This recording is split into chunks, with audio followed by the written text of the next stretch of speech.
And college में ही पहली बार मैंने लैपटॉप खरीदा था और प्रोग्रामिंग पर्पस से खरीदा था। मैं इतना ज़्यादा ग्रो नहीं कर पा रहा, जो कि almost every service based company में हो जाता है कभी ना कभी। Future is JavaScript, something like that. Both remote job के बेनिफिट्स और डिसएडवांटेजेस है, what ever you think about you can B. क्योंकि टायर 3 कॉलेजेस में यूजुअली होता है कि लोग खुद को कम महसूस करते हैं। क्यों करूँ से कैसे करूँ में आ गए, तो अब एक तरीके से आप प्रोग्रेस कर रहे हो। इंटरव्यू में इंट्रोवर्ट नहीं हो सकते, बाकी कहीं पे भी इंट्रोवर्ट हो। तो एक छोटा सा हमें बताओगे रोड मैप टाइप का। हाय गाइस, मैं शांत चाहता रात की वीडियो में हमारे साथ है विघ्नेश। ये एक टियर 3 कॉलेज से थे, ठीक है। इन्होंने सर्विस बेस्ड कंपनी में अपना करियर स्टार्ट किया and finally currently he is working remotely for a US startup with a package of 39 LPA, जो कि काफ़ी ज़्यादा है। तो पहले उनका एक छोटा सा इंट्रोडक्शन लेते हैं, फिर काफ़ी सारी चीज़ों के बारे में बात करने वाले हैं। वो एक senior software front end engineer है, तो फ्रंट एंड के बारे में काफ़ी सारी चीज़ों के बारे में बात करने वाले हैं। इन जनरल उन्होंने लाइक रिमोट जॉब कैसे ली उसके बारे में बात करेंगे एंड बहुत सारी इंटरेस्टिंग चीज़ों के बारे में बात करेंगे। पहले विघ्नेश का एक छोटा सा इंट्रोडक्शन लेते हैं, तो सर अपना इंट्रोडक्शन देना। Hi everyone, my name is Vighnesh and मैं एक सॉफ्टवेयर डेवलपर हूँ। मोस्टली मैंने काम फ्रंट एंड में करा है। तो यार विघ्नेश, आप मेरे को ये बताओगे कि आपकी जो प्रोग्रामिंग जर्नी थी वो स्टार्ट कब हुई थी? लाइक एग्जैक्टली कॉलेज में आपने कुछ चीज़ें सीखी हो या फिर कॉलेज के बाद आपने प्रोग्रामिंग स्टार्ट करी हो? सो जर्नी बेसिकली चालू हुई थी कॉलेज में ही। एंड कॉलेज में ही पहली बार मैंने लैपटॉप खरीदा था और प्रोग्रामिंग पर्पस से खरीदा था। एंड उससे पहले मोस्टली गेमिंग ही करते थे। And so first technology I think JavaScript या सी प्लस प्लस सीखते हैं लोग, और मैंने भी उसी के थ्रू चालू किया था। एंड पर मेरा interest specifically I don't know why websites के थ्रू जा रहा था, क्योंकि वेबसाइट देखने में अच्छी लगती थी और बिजनेस पर्सपेक्टिव लगता था। एंड जितने भी मैंने एंटरप्रेन्योर्स के बारे में पढ़ा था, वो सब डिजिटलाइजेशन की बात करते थे, तो और उसका बेस्ट तरीका था website. And this is about like 2013-14 की बात है। And that's how I started making website. And the first website probably professionally I made was for my college festival. And at the time, and nobody, किसी ने मेरे को बोला नहीं कि बनाओ हमारे लिए। I was like, I have a solution and here is it for you. So before like college festival started, like couple of months ago, I had a website for them, like this is it, you can use it. तो वो particular first experience था कुछ नया बनाने का and produce करने का जिसका कुछ इम्पैक्ट हो। ग्रेट। तो यार यहाँ पे विघ्नेश ने मतलब स्टार्ट प्रॉब्लम को लाइक आने से पहले ही प्रॉब्लम का सॉल्यूशन बना के रख दिया। लाइक ट्रू सॉफ्टवेयर इंजीनियर वाली जो कैपेबिलिटीज होती हैं वो पहले ही पोर्ट्रे कर देते कॉलेज टाइम से ही। अब आपने मतलब इतना बताया कि you are a front end engineer, आपने इतना ज़्यादा रिएक्ट पे काम किया है, तो एक छोटा सा हमें बताओगे रोड मैप टाइप का कि अगर एक किसी भी बंदे को फ्रंट एंड इंजीनियर बनना है, फ्रंट एंड डेवलपर बनना है, तो स्टेप बाय स्टेप क्या क्या टेक्नोलॉजीज सीखनी पड़ती हैं, कैसे चीज़ों पे लाइक मास्टर करना होता है ताकि ही और she can be a good front end engineer? या श्योर। सो बेसिकली जो मैं अभी एट द मोमेंट बेस्ट मेरे को तरीका मिला है वो है कि सबसे पहले आप समझो कि क्या इंट्रिकेसीज है किसी भी चीज़ की, और ये हर जगह एप्लीकेबल है। उसमें क्या क्या बेसिक चीज़ हैं जो कि रिक्वायर्ड है, कि जिसके बिना आपका काम नहीं चलेगा। सो फ्रंट एंड के लिए जो जिसके बिना आपका बिल्कुल काम नहीं चलेगा वो है main HTML, CSS and JavaScript. JavaScript है आपकी कोर लैंग्वेज, CSS है आप क्या देख सकते हो, और HTML एक स्ट्रक्चर प्रोवाइड करता है जो CSS और जावास्क्रिप्ट को कनेक्ट कर देता है एक डॉक्यूमेंट में, जो कि आपका ब्राउज़र है। तो इन तीनों चीज़ों की आपको मास्टरी तो होनी ही चाहिए नेक्स्ट स्टेप पे पहुंचने के लिए। नेक्स्ट स्टेप क्या होगा? फ्रेमवर्क होगा। अब फ्रेमवर्क में बहुत सारी चीज़ें आ सकती है। फ्रंट एंड के फ्रेमवर्क अलग है, बैक एंड के फ्रेमवर्क अलग हैं, ऑप्टिमाइजेशन के लिए अलग चीज़ें टूल्स यूज़ होंगी। पर सबसे पहले आपको फ्रंट एंड पे ही फोकस करना है। और again JavaScript, CSS and HTML के और कुछ कोर पार्ट्स हो सकते हैं। वो कोर पार्ट्स पे जब तक आप मास्टरी नहीं करोगे आप एडवांस पे नहीं पहुंच पाओगे। यूजुअली लोगों के साथ क्या होता है कि वो डायरेक्ट एडवांस पे चले जाते हैं, नहीं मैं तो एक्सपर्ट हूँ। तो क्या होता है कि उन्हें समझ नहीं आता है, कुछ टाइम बाद छोड़ देते हैं, यार हमारी बस की नहीं है। सो वो नहीं सोचना। जब भी आपको ऐसी मेंटालिटी हो, आपको वापस जाना है बेसिक्स की तरफ। कुछ ना कुछ बेसिक पॉइंट है जो आप मिस कर चुके हो, आपको वापस जाके वो रीड करना है, समझना है, वीडियो देखना है, सीखना है। सो फ्रेमवर्क्स में क्या आ जाएगा, बैक टू इट। फ्रेमवर्क्स में आपका फ्रंट एंड में अभी जो बेस्ट चल रहा है वो है रिएक्ट, एंगुलर भी है। एंड रिएक्ट एंगुलर दोनों इंपॉर्टेंट है। और रिएक्ट की खासियत ये है कि जो मॉडल व्यू कंट्रोलर मॉडल होता है उसमें सिर्फ व्यू का काम करता है रिएक्ट। सो जो भी आपको दिख रहा है, जो काम करता है वो बढ़िया तरीके से काम करता है। एक सॉफ्टवेयर मेंटालिटी में एक चीज़ होती है, do one thing but do one thing well. And एक चीज़ करता है वो बहुत अच्छे तरीके से करता है, और उसकी खासियत ये है वो कहीं पे भी इंटीग्रेट हो जाता है। सो फेसबुक ने इम्प्लीमेंट किया, उसने उसी मैंटेलिटी के साथ किया, क्योंकि फेसबुक बनी थी PHP में एंड उनको माइग्रेट करना था ज़्यादा फास्टर चीज़ों में। सो Right. फेसबुक ने रियलाइज़ करा कि बेटर चीज़ पे मूव करने के लिए हमें कुछ ऐसा चाहिए कि जो हम इजीली इंटीग्रेट कर लें और धीरे धीरे पूरे एप्लीकेशन को कन्वर्ट कर लें। सो ऐसे रिएक्ट हुआ, रिएक्ट मार्केट में आया, और रिएक्ट जैसे ही मार्केट में आया सबको रियलाइज़ हुआ उसकी इंपॉर्टेंस क्या है। और उस समय एक और कॉम्पिटिटर था एंगुलर जेएस। एंगुलर जेएस को रियलाइज़ हुआ हम तो पीछे छूट रहे हैं। सो एंगुलर ने भी क्या कहा कि हम अपने कोड को कन्वर्ट कर रहे हैं एंगुलर में, जो कि उसने काफ़ी सारे डिज़ाइन थिंकिंग रिएक्ट से लेके इम्प्लीमेंट कर लिए थे। सो I'd सजेस्ट रिएक्ट को यूज़ करिए। एंड बैकएंड के लिए Node.js बहुत अच्छा फ्रेमवर्क है, एंड Node.js भी एक तरीके से जावास्क्रिप्ट की स्ट्रेंथ्स को यूज़ करता है। एंड अगेन क्योंकि वेब बेस्ड लैंग्वेज है तो स्केलेबिलिटी तो है ही। सो बहुत सारे इंपॉर्टेंट प्रिंसिपल्स आपके कवर हो जाएंगे इन सब चीज़ों में। और जब आप जावास्क्रिप्ट यूज़ करते हो तो आपको एक अलग कंपाइलर या किसी चीज़ की ज़रूरत नहीं पड़ती। बेस्ट चीज़ यही है, आपका ब्राउज़र ही आपका कंपाइलर, इंटरप्रेटर, व्यूअर सब कुछ वही है। And that's the biggest benefit of using JavaScript. So अब जावास्क्रिप्ट हर जगह है। जावास्क्रिप्ट के आई थिंक क्रिएटर ने कहा था कि future is JavaScript, something like that. So frameworks के बाद आई थिंक नेक्स्ट स्टेज होगा, लेवल 3 होगा ऑप्टिमाइजेशन, कि आपने जो कुछ भी बनाया है उसको आप कैसे ऑप्टिमाइज़ कर रहे हो, या कैसे टेस्ट कर रहे हो, या कैसे स्केलेबल कर रहे हो। तीनों चीज़ें आ जाएगी लेवल 3 में।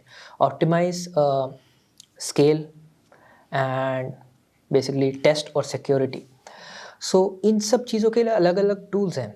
जैसे for example front end optimization के लिए ब्राउज़र आपको टूल देता है लाइट स्पीड का, एंड लाइट स्पीड गूगल ने प्रोवाइड करा है। एंड वो क्या देता है, आपको सारी चीज़ें बता देता है जिससे आप अपनी साइट को ऑप्टिमाइज़ कर सकते हो, स्पीड अप कर सकते हो। ऐसे ही बैकएंड के लिए अलग टूल्स हैं, कि बैकएंड के लिए हो सकता है आपको, आप डेटाबेस को कैसे ऑप्टिमाइज़ करो उसके अलग टूल्स हैं, कैशिंग आप कर सकते हो, बहुत सारी चीज़ें हैं।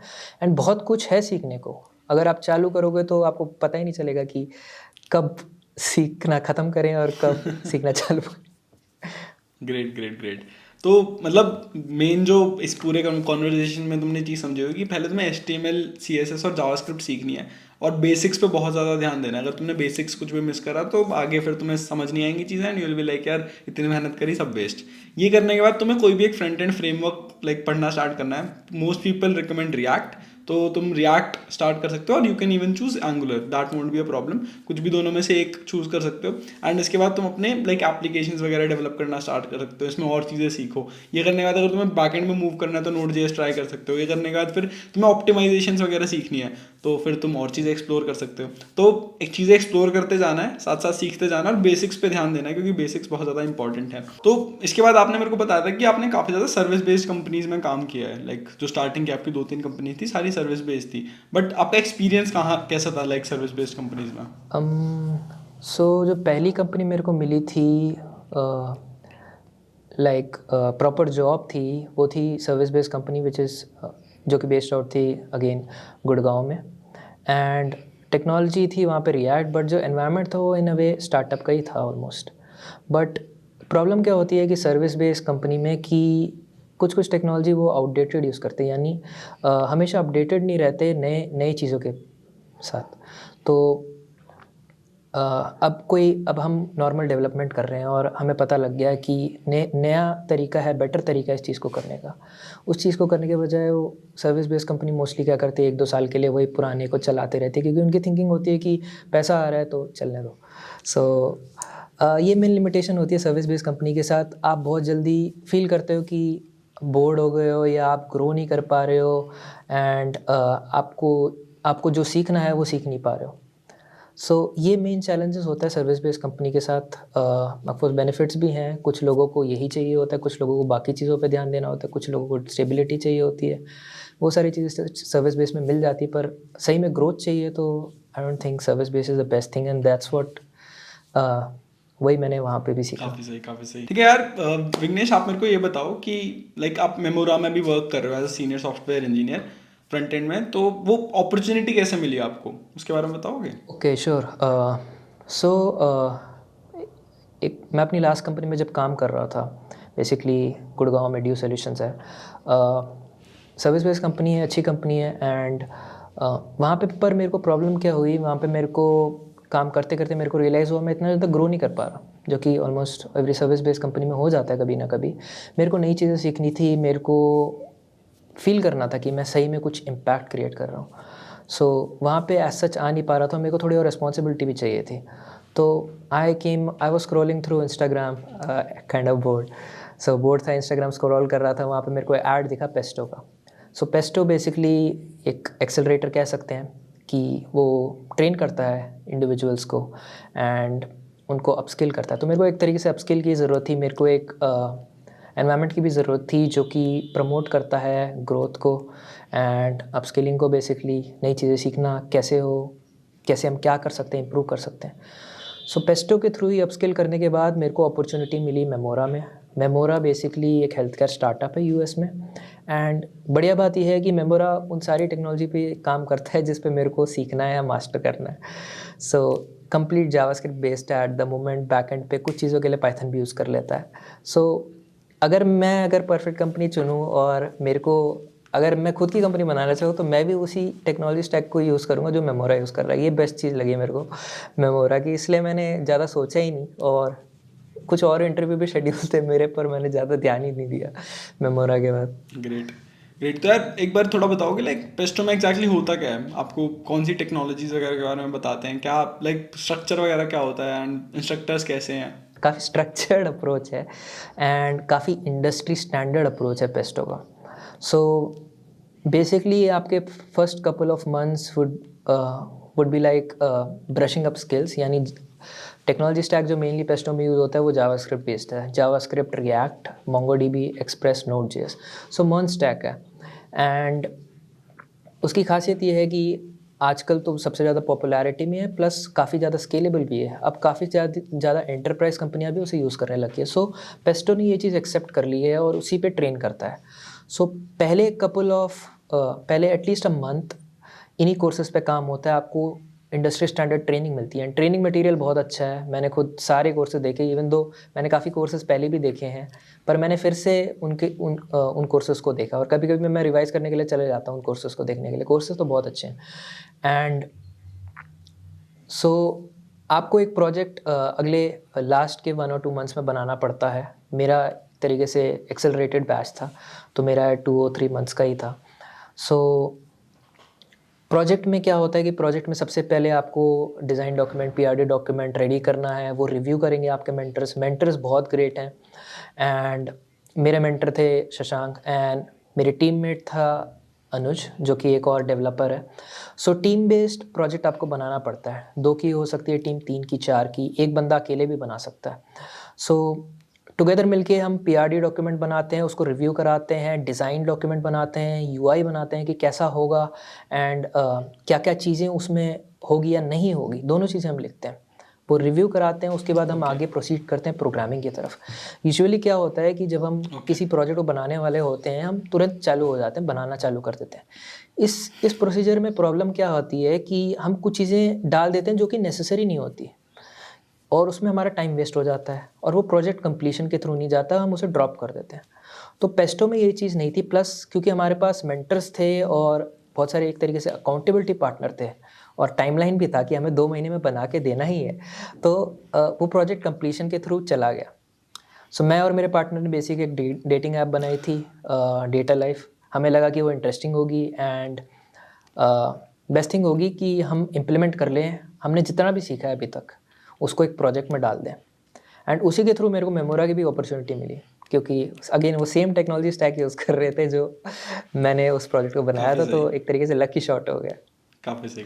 तो विघ्नेश आप मेरे को ये बताओगे लाइक जो इंटरव्यू प्रोसेस था मेमोरा का वो एग्जैक्टली क्या था, किस चीज़ पे ज़्यादा फोकस किया गया था उस इंटरव्यूज़ में? सो बेसिकली 2 राउंड्स थे मेरे एंड एक 1 राउंड फाउंडर के साथ भी था एंड सबसे पहले तो यही जाना गया कि मैं बेस्ट फिट रहूँगा कंपनी के लिए कि नहीं। सो जब ये अंडरस्टैंड हो गया तो second round mainly technical round था एंड सो टेक्निकल राउंड में मेरे से पूरा इम्प्लीमेंट करा लिया था कि एक पर्टिकुलर पेज कैसे होगा, यानी मेन जो कॉन्सेप्ट होते हैं किसी भी वेबसाइट के लिए कि जो हम डेटा कैसे लेके आ रहे हैं बाहर दूसरे सर्विस से एंड उसे डिस्प्ले कैसे कर रहे हैं, उसको मैनिपुलेट कैसे कर रहे हैं, ठीक है, और जो इंट्रिकेसी थी रिएक्ट में क्या क्या चीज़ें ऑप्टिमाइजेशन की या रीस्ट्रक्चरिंग की आप कैसे लगा सकते हो। जैसे मुझसे हुक्स बनवा लिए थे, वहाँ पे कस्टम हुक्स बना लिए थे। कस्टम हुक्स एक एडवांस टॉपिक है रिएक्ट में। सो वो सारी चीज़ें इम्प्लीमेंट करा ली और अराउंड लाइक 1 और 2 आवर्स का मेरा इम्प्लीमेंटेशन राउंड था एंड ओवरऑल अच्छा गया, इसलिए मैं मेमोरा में भी हूँ। एंड जो उसका अगला राउंड था मेरा, वो था कि टीम बिल्डिंग या डिज़ाइन थिंकिंग का राउंड। उसमें मेनली मैं प्रोडक्ट ओनर्स के साथ कनेक्ट हो रहा था और उनको बेसिकली जनरल ऑर्गेनाइजेशनल क्वेश्चन पूछ रहे थे कि अगर आपको ये पर्टिकुलर प्रॉब्लम आए तो आप कैसे हैंडल करोगे एंड ऑल। सो वो भी अच्छा गया मेरा and that's how I turned up. Great great great. अब एक और क्वेश्चन है आपके लिए। आप एक लाइक मेमोरा में रिमोटली वर्क कर रहे हो काफ़ी टाइम से, तो थोड़ा बताओगे लाइक कुछ चैलेंजेस वगैरह हैं रिमोट जॉब में? सो आई थिंक बिगेस्ट चैलेंज जो मेरे को लगा और मेरे पीयर्स ने भी फेस किया, वो हो जाता है कि कनेक्शन नहीं हो पाता है। यूजुअली जब लोग जॉब करते हैं, सो उनको एक चीज़ जो पसंद आती है वो है कि पीयर के साथ कनेक्ट करना, मतलब अपने साथ वालों के साथ कनेक्ट करना, साथ में प्रोड्यूस करना चीज़ें। सो वो बिगेस्ट चैलेंज होता है लोगों के लिए कि वो कनेक्ट नहीं कर पा रहे हैं लोगों के साथ।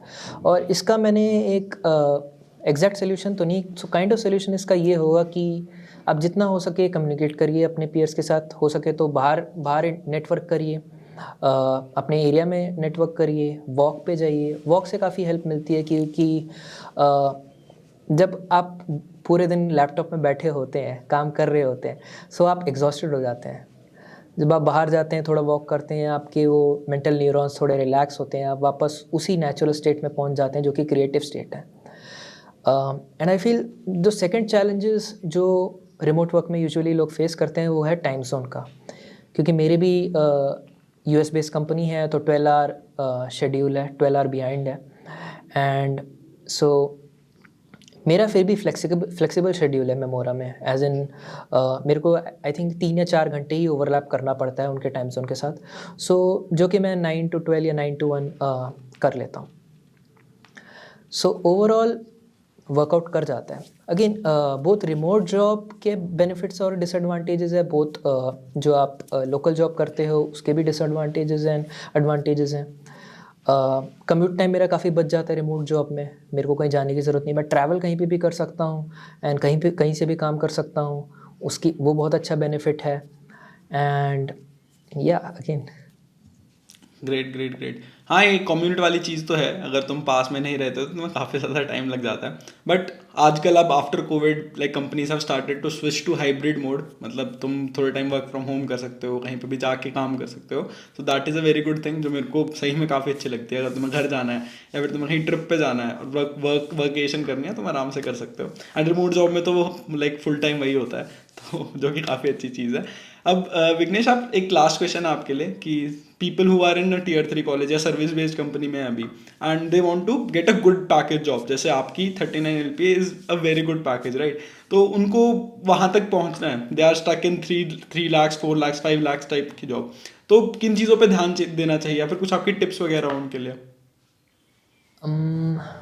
सो सबसे ज़्यादा आई थिंक जो कोई भी इंसान फोकस कर सकता है वो अपनी थिंकिंग, अपनी मेंटालिटी की तरफ है। सो आई थिंक नेपोलियन हिल का कोट है कि whatever you think about you can B.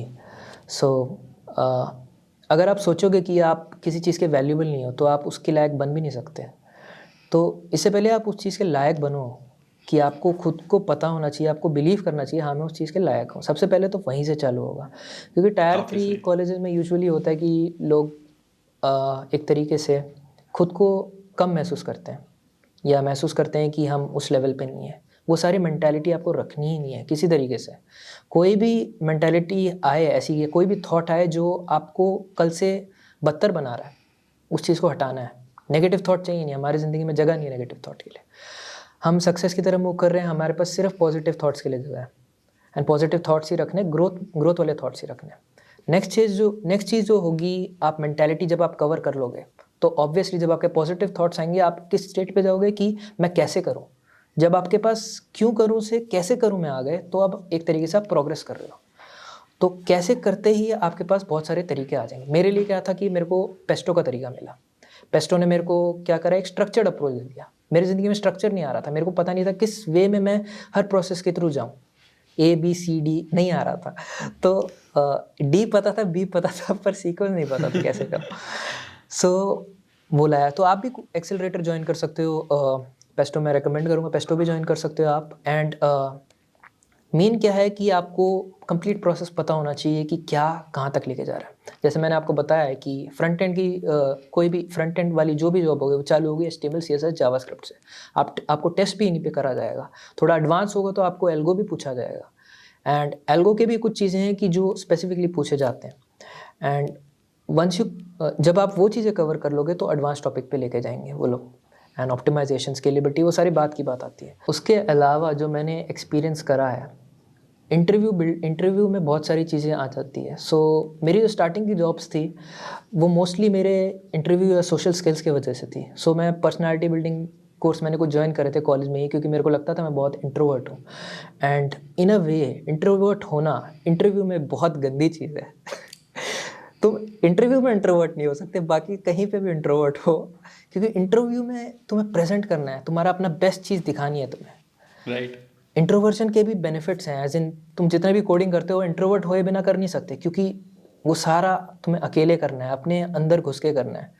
Extroversion के क्या बेनिफिट है, जितनी भी नेटवर्किंग, जितने लोगों को तुम जानोगे आज कल या परसों, वो सारे तुम्हारे नेटवर्किंग के थ्रू आएंगे, एक्सट्रोवर्जन के थ्रू आएंगे, दोनों के बेनिफिट हैं। एंड मेरे को रियलाइज़ हुआ कि, और मेरे को कुछ मेंटर्स उस समय जो थे मेरे, उन्होंने कहा था कि social skills get you 80% of the job, यानी 80% इंपॉर्टेंट है सोशल स्किल्स, 20% इंपॉर्टेंट है टेक्निकल स्किल्स।